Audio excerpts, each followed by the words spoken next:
SlimFast, Hydroxycut, Atkins, South Beach, Healthy Choice Diet, Trimspa. I think like a lot of us, I wasn't really confident in my body until my mid-20s. I've always been a confident person, but I've been trying to shrink my body along the way. I'm trying to do that now, obviously, but I think the difference between when I was younger, which we'll get into, what all of these diets led up to, and now is all education and mindset.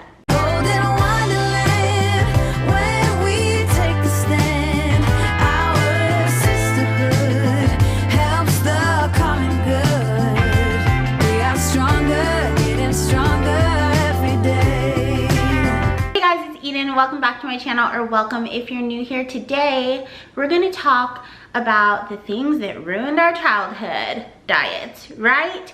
So I don't really know the point of this video, but I thought I would tell you every diet that I've ever been on, and I have like an inkling that I've forgotten some, but let's start from the very beginning.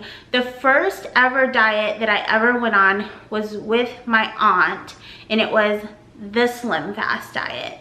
Who was on SlimFast as a child? I was on SlimFast as a child. All I remember about SlimFast, honestly, is that it kind of tasted like chocolate milk, so I don't think I really realized as a diet, but then when they told me I wasn't supposed to eat with it, it was just kind of weird. I was hungry all of the time. I always wanted to have a meal along with my SlimFast because I don't remember SlimFast being exceptionally filling. Like right now, I drink Premier Protein every morning, and that like hits my gut and I'm like, ooh, I'm full. I don't remember ever having that with SlimFast. I was probably, I don't know, maybe first grade-ish when I started drinking SlimFast, but I didn't do it the way you're supposed to, which was 2 SlimFasts a day and then like a sensible meal. It was like my breakfast. The next diet I remember being on is Hydroxycut. So, wait. Hydroxycut, yes, it was Hydroxycut, but the active ingredient was Zinedrine, right? And that ended up being banned by the FDA eventually. I always forget exactly what age I was, but I know it was before 3rd grade when I started doing Hydroxycut. Me and my cousin would both take half of a pill since we were under the age of 18 and you weren't supposed to be taking it. We'd take half of a pill, and all I remember is it making me very nauseous and very jittery. So I would take it and then want to go lay down because it was just so freaking, it just like drained your body. Probably because it had whatever that outlawed thing is in it and tons of caffeine in it. And when you're that little, you probably have as much caffeine as like your parents maybe let you have in Coke for your Happy Meal or something like that. And along with Hydroxycut, I did the Healthy Choice diet. So the Healthy Choice diet was a diet invented by my grandma, and basically for breakfast, me and my cousin during the summer, we'd have 1 cup, like we measured it out, of non-sugary cereal, and then we had a Healthy Choice meal for lunch and a Healthy Choice meal for dinner. And if we wanted snacks in between, which were like little baggies of grapes or Jello, we would either have to do 30 minutes on the treadmill or swim laps in the pool. So that was the Healthy Choice diet. Me and my cousin both hated this diet so much because Healthy Choice was so nasty back then. I think that they've realized over the years that you can add salt to healthy food to make it taste good. But back then, it was so bland. And like, what kind of summer break is that for a child to have to eat Healthy Choice, which are probably like 250 to maybe 300 calories each, so 600 calories plus your cereal in the morning was probably like 760, far under 1,000 calories, and a toddler should have around 1,200 calories, so not good for a 7 to 10-year-old that's growing, whatever. But anyways, I also remember that summer very vividly because my grandma told me I could not wear a bikini unless I was under 100 pounds, and she let my other cousins that were skinny get bikinis, but me and my chubby cousin had to get one pieces. After that, I can't remember if this was something that, I think this was another aunt diet, and I don't remember doing either of these for very long, and they're pretty similar. Atkins diet and South Beach diet, which are basically just very low carb diets. I remember doing this for a really short period of time, and then I also remember doing South Beach on my own during high school because one of my friends had done it. Her and her mom were doing it and had lost a lot of weight. I remember being very hungry on those as well. It's just because the calories were super low. I think now, like, that kind of low carb diet could be sustainable if you ate enough, but I definitely was not eating enough then. The next thing is, in high school, was Trimspa. Trimspa, baby! Do you guys all remember Anna Nicole? So, I loved Anna Nicole. I loved the Anna Nicole show. I saw that she had lost all her weight doing Trimspa. I was in cheer. I was still fat through all of this. This is how dieting works. Like, you lose a little bit of weight and then you're starving and it's unsustainable, and then you go back to eating normally. Some people go to like binge eating, some people go back to eating normally, but once you go back to whatever you were doing before, you end up gaining weight, and then you gain more weight, and you keep, it's weight cycling, you keep like increasing your weight. So I did Trimspa. Honestly, all I remember Trimspa being was like super hard to swallow. I don't think it really did anything. It didn't make me as jittery as Hydroxycut did, but weight loss pills don't work. Usually it's whatever lifestyle change you try to incorporate with the pill that works, but it makes you think that the pill's working.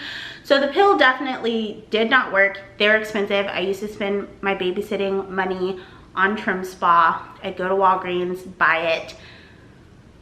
Again, were you supposed to be 18 or older to be able to buy this? Walgreens surely let me buy my Trimspa. So Trimspa was the next diet, was the diet that I did like during high school.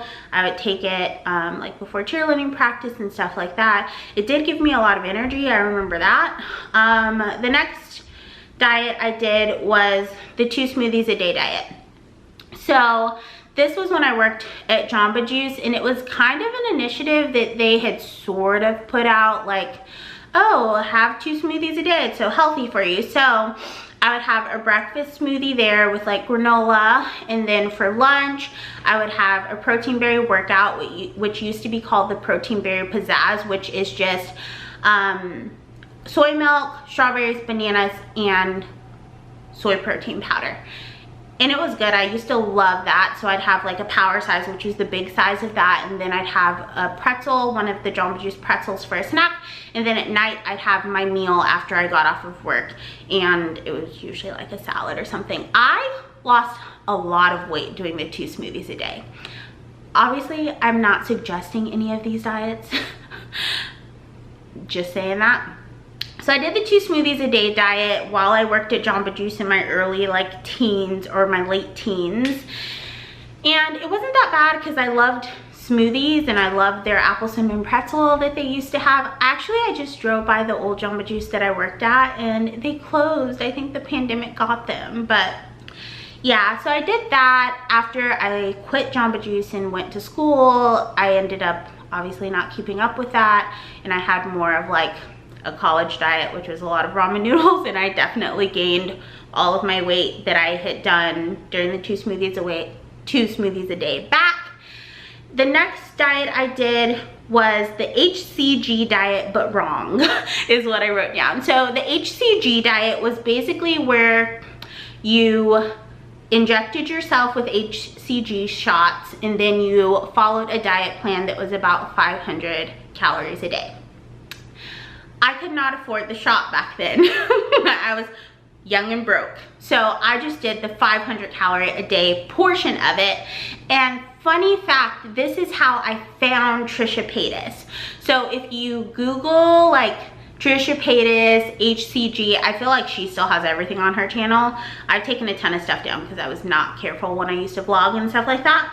But that's how I found Trisha Paytas, and I would kind of look and listen to different HCG girls about what they were eating throughout the day, the way that they could eat more but still keep it under 500 calories, and I did that. I lost a little bit of weight. Again, I was starving, went back to eating. I think I had started dating my boyfriend around this time, so we were eating out a lot and eating later in the night a lot. So I ended up gaining a lot of weight back after that diet. And then after that, I went on Weight Watchers. And I lost a good amount of weight on Weight Watchers, but I got tired of tracking. So I thought, oh, I've done this tracking thing. I can totally do this on my own. So I went to MyFitnessPal and started tracking in MyFitnessPal after Weight Watchers because MyFitnessPal was free. And that was fine. That's where I lost the majority of my weight. My like last weight loss journey where I lost 120 pounds, I did that with MyFitnessPal, and Lipodin injections is the next thing I have. Once a week, I went to one of those weight loss clinics and I got a B12 shot and a Lipodin shot. The B12 shot was fine because I was vegan around then, so I thought that was good to have, but the Lipodin shot, I noticed I could work out for so long after I got that shot, and I think that's what fueled like my excessive exercise that I fell into, which now I know was terrible. My battery's getting ready to die, so if you guys see an angle shift coming up, that's why. So the Lipodin injections were very expensive. They always tried to talk me into doing their weight loss diet, which is where you take the phentermine along with the injections, and then you do like a low carb diet, but I didn't do that because I was vegan at the time and all of their meal plans included meat. I wouldn't do Lipodin injections again. I would do B12 injections again because I like the way that they make me feel, but I definitely overall a waste of money. Did it boost my weight loss? Maybe a tiny bit, but as soon as I stopped working out excessively and going back to like, I was still tracking on MyFitnessPal, but once I cut down on the amount of workout I was doing, which was like 5 hours a day, insane, I ended up gaining my weight back. And I think it's worth noting, the first time I was on Weight Watchers, I was still pescatarian, and then I started tracking my calories around the time I went vegan and Lipodin injections. And then from there, since I wanted to eat more intuitively and not count, I went to Starch Solution and Eat to Live. If you have ever been vegan, I'm sure you've watched both of those. Since I had gained most of the weight back from my MyFitnessPal and Lipodin injections around that time, I decided I wanted to find a vegan way to lose weight. Starch Solution and Eat to Live were miserable. I hated how bland everything was. I like a lot of flavor in my food, and everything just felt very bland. I still think I was eating way too much because I was gaining a lot of weight on it, even though you're not supposed to. It's like a low fat, higher starch diet, lots of soups and salads. I really like the salads, but the dressings were like oil-free and pretty gross. So Starch Solution and Eat to Live, they're not something that I could do for a lifetime. I know some people are able to do it and they love it and they really enjoy it, just not me. And then I went on Weight Watchers after that. So Starch Solution, then I went back on Weight Watchers, and then I decided I wanted to try eating intuitively. That didn't work out super well for me. And now I'm back on Weight Watchers and doing pretty well so far. I feel very successful on it. I love the program, but I think the main difference between the last time I did Weight Watchers and now is now I see it very much as a tool. My mindset's very different. It's not as much about weight loss, even though obviously that's my goal, but it's more of like, can I do this for a lifestyle? How can I make this so that it's sustainable long-term for me? Yeah, so I'm on Weight Watchers now. So what is the point of this video?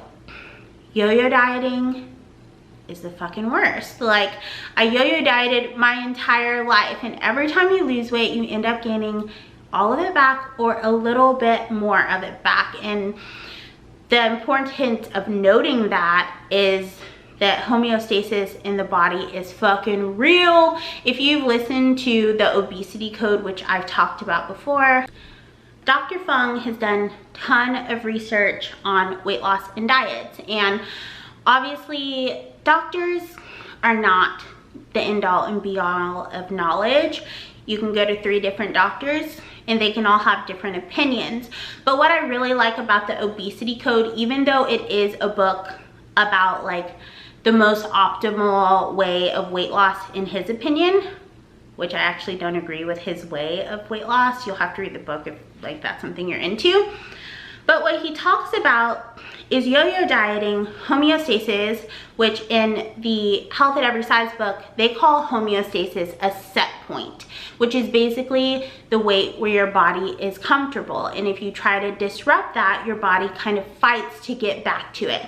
But what I love about the obesity code, like I said, even though it's a weight loss book, he does use scientific evidence to show certain things. And 2 things that I really loved about it and why I guess I wanted to make this video. And he talks about if a thin person, a person that's been thin since they were young, all the way like through high school, gains the freshman 15, freshman 20, freshman 30, and then they try to lose weight, their body will try and fight to get back to the weight they've been for the majority of their life. So if someone that's thin tries to lose weight, their body will almost assist them in getting back to it. But if someone is plus size and they've been plus size their entire life, and then they try to lose weight, their body will fight to try to get back to the higher weight, because your body, he says in the book, doesn't like change. It's homeostasis, it likes to be the same. So if you've always been bigger and then you try to lose weight, your body fights to get back to your heavier weight. So in essence, it's harder for you to lose weight. Something else he talks about is how we dismiss genetics all the time. So he talks about how over the years, doctors and practitioners have like almost blamed the fat person, like, genetics isn't a thing. It's basically if you're fat and your parents are fat, it's because you guys all have unhealthy habits together. That's why you're all fat. But he says he's done research on adoption where the birth mother is plus size, a child's adopted into a relatively healthy family, their adoptive parents are thin, their biological siblings of the adoptive parents are thin, but the adopted child still has a body type that's very similar to the birth mother, even though they've never met. So he says we can't like discount genetics altogether and say that it's just environmental genetics where they share healthy habits or share unhealthy habits or whatever. So I guess the whole point of this is it's not impossible to lose weight. We know that, right? It's super possible, but it's not the same for everyone.